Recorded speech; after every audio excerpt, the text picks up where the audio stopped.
अब देखिए question number 4। Question number 4 में है जो 15 cot A equal to 8 given है, तो find sine A and sec A. तब सबसे पहले सॉल्यूशन में क्या करना होगा, थोड़ा सा ध्यान से देखिए।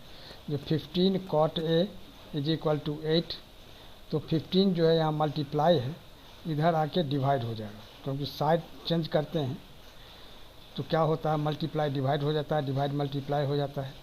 तो यहाँ 15 मल्टीप्लाई है तो यहाँ आके डिवाइड होगा, यानी 8/15 हो जाएगा। और cot A का फार्मूला क्या होता है, B/P। थोड़ा सा ध्यान दीजिएगा। तो B को यहाँ सिर्फ 8 नहीं लिखना है, क्या लिखना है 8K, और P को क्या लिखना है 15K, और यहाँ क्या लिखना होगा से या सपोज कुछ भी लिख सकते हैं। अब B और P दिया हुआ है, अब H निकालना है। तो अब H इक्वल टू क्या होता है, H स्क्वायर इक्वल टू क्या होता है P square plus B square, जैसा कि आप लोगों को मालूम है। तब जब H निकालना रहेगा तो यहाँ स्क्वायर हट जाएगा, इसमें रूट लग जाएगा, यानी कितना होगा P के जगह कितना हो गया 15K का होल स्क्वायर, अब प्लस B के जगह क्या होगा 8K का होल स्क्वायर, यहाँ 8 है, ठीक है। अब यहाँ 15 जा कितना होगा 225K स्क्वायर, और 8 जा कितना होगा 64K स्क्वायर। अब थोड़ा सा ध्यान दीजिए कि 225 और 64 कितना होगा 289K स्क्वायर, और 289 का स्क्वायर रूट कितना होता है 17, और K स्क्वायर का हो जाता है K, यानी H हो गया 17K।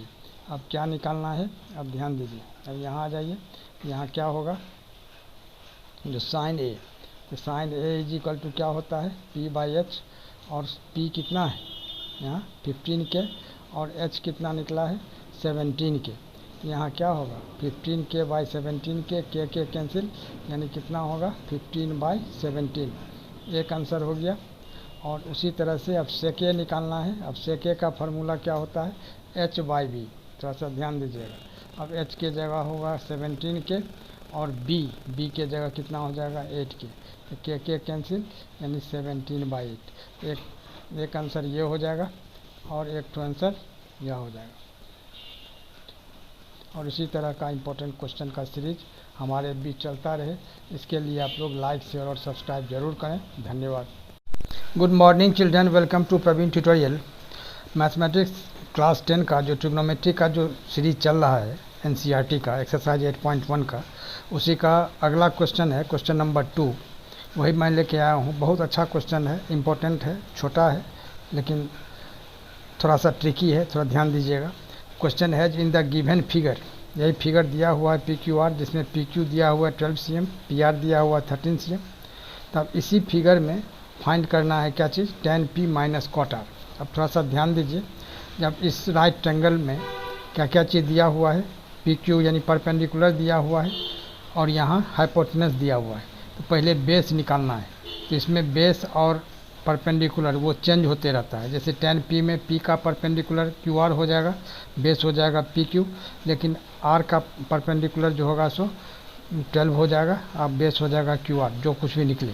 अब थोड़ा सा ध्यान दीजिए। अब इसमें क्या करना होगा, सबसे पहले सॉल्यूशन में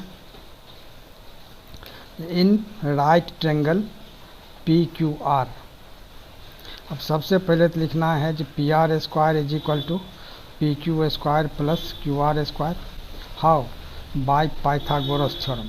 एकदम लिखना जरूरी है, पाइथागोरस थ्योरम या पाइथागोरियन प्रॉपर्टी, कुछ भी आप लिख सकते हैं, पाइथागोरस थ्योरम। अब PR के जगह कितना दिया हुआ है 13 cm का होल स्क्वायर, PR के जगह 13 cm, और PQ के जगह कितना दिया हुआ है 12 cm का, यहाँ हो जाएगा PQ स्क्वायर है तो 12 cm का होल स्क्वायर, अब प्लस QR स्क्वायर। अब देखिए 13 cm का होल स्क्वायर, 13 को 13 से मल्टीप्लाई करेंगे कितना होगा 169 cm स्क्वायर, और 12 cm का होल स्क्वायर करेंगे तो 12 जा 144 cm square is equal to कितना हो प्लस QR स्क्वायर हो जाएगा। अब यहाँ क्या होगा जो QR स्क्वायर, अभी 144 को अगर हम इधर लाते हैं तो कितना होगा 169 cm square minus 144 cm square. क्यों, क्योंकि 144 यहाँ पॉजिटिव है, इधर आके निगेटिव हो जाएगा। अब QR स्क्वायर, तब QR इज इक्वल टू क्या होगा, या QR स्क्वायर क्या होगा। अब 169 में 144 अगर हम माइनस करते हैं तो कितना होता है 25 cm स्क्वायर होता है। अब ध्यान दीजिए, therefore QR is equal to कितना होगा अंडर रूट 25 cm स्क्वायर, यानी कितना 25 का स्क्वायर रूट 5 और cm स्क्वायर का cm हो जाएगा। अब देखिए यह निकल गया कितना 5 cm। अब क्या निकालना है tan p minus cot r। तो देयरफॉर यहाँ लिखना होगा, यहाँ से यहाँ आ जाइए tan p और माइनस कॉट r। अब देखिए अब p के लिए अब थोड़ा ध्यान देना है, p यही है एंगल, इसके लिए परपेंडिकुलर ये हो जाएगा, यानी ये परपेंडिकुलर हो गया, यानी क्या तो 5 हो जाए। tan p का फार्मूला क्या होता है p बाई बी, थोड़ा सा ध्यान दीजिएगा, यानी परपेंडिकुलर बाई बेस। यहाँ क्या होगा 5 cm बाई 12 cm, ठीक है। अब माइनस कॉट r। अब कॉट r के लिए क्या हो जाएगा, फिर ये हो जाएगा p और यह हो जाएगा b। तो कॉट का फार्मूला क्या होता है b बाई पी, यानी कितना होगा 5 cm बाई 12 cm। तो cm cm यहाँ भी कैंसिल, यहाँ भी कैंसिल, यानी 5 बाई 12 माइनस 5 बाई 12। तो एक पॉजिटिव एक निगेटिव हो, वैसे भी कर सकते हैं, या 12 एलसीएम लेके 5 माइनस 5 यानी 0 बाई 12 इज इक्वल टू 0, और यही इसका आंसर हो जाएगा। अब देखिए क्वेश्चन नंबर 3, वही सेम एक्सरसाइज का। If sine A is equal to 3/4 calculate cos A and tan A. अब थोड़ा सा ध्यान दीजिएगा, बहुत इंपॉर्टेंट चीज़ इसमें मैं बताने जा रहा हूँ। अब इसमें क्या चीज़ बताने जा रहा हूँ इंपॉर्टेंट, वो आपको पता चलेगा। अब जैसे देखिए sine A is equal to 3/4 है, तो साइन ए का फार्मूला क्या होता है p बाई एच। तो बहुत स्टूडेंट्स और कुछ टीचर्स भी p is equal to direct 3 लिख देते हैं, h is equal to direct 4 लिख देते हैं, जो सरासर गलत है। वैसा नहीं होगा, p is equal to 3k लगाना है और h is equal to 4k लगाना है, और यहाँ लिख देना होगा से, यानी सपोज या से या सेट कुछ भी लिखा जा सकता है। क्यों? इसलिए कि 3/4 जो है ये 3:4 के रेशियो में है। 3/4 को आप 6/8 भी लिख सकते हैं और 9/12 भी लिख सकते हैं, और इसके बाद 12/16 भी लिख सकते हैं, है ना। तो इस तरह से यह सब जो है आता है 3/4, सब या इससे सबको कैंसिल करेंगे तो यही 3/4 ही आएगा। तो इसलिए 3/4 जब दिया हुआ है तो p is equal to direct 3 लिखना या h is equal to direct 4 लिखना ये सरासर गलत है। इसलिए यहाँ p को 3k और h को 4k सपोज किया जाता है, जहाँ k जो है सो कांस्टेंट ऑफ प्रोपोर्शनलिटी कहा जाता है इसको। अब देखिए थोड़ा सा ध्यान देखिए, p और h हो गया, अब b निकालना है। तो b का फार्मूला क्या होता है, b का फार्मूला होता है, थोड़ा ध्यान दीजिएगा, h होल स्क्वायर अब माइनस p होल स्क्वायर। तब h कितना है 4k होल स्क्वायर अब माइनस 3k होल स्क्वायर। तो 4k होल स्क्वायर कितना होगा 4 4 जा 16k स्क्वायर, और यहाँ 3k होल स्क्वायर क्या होगा 3 3 जा 9k स्क्वायर।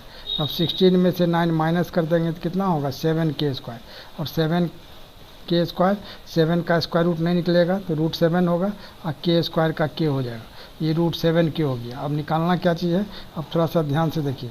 अब यहाँ आ जाइए कॉस ए, कॉस ए क्या होता है b बाई एच, यानी बेस बाई हाइपोटेनस। तब बेस कितना है रूट 7k आया और h कितना है 4k। तब ध्यान दीजिए k कैंसिल हो जाएगा, यानी कितना हुआ रूट 7/4। और फिर निकालना है क्या चीज़ tan a। तो tan a is equal to क्या होता है p बाई बी, ये फार्मूला सब याद रखना है।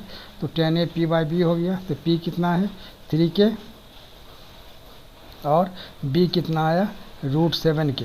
तो k कैंसिल हो गया, यानी कितना हो गया 3/√7, और यही इसका आंसर हो जाएगा।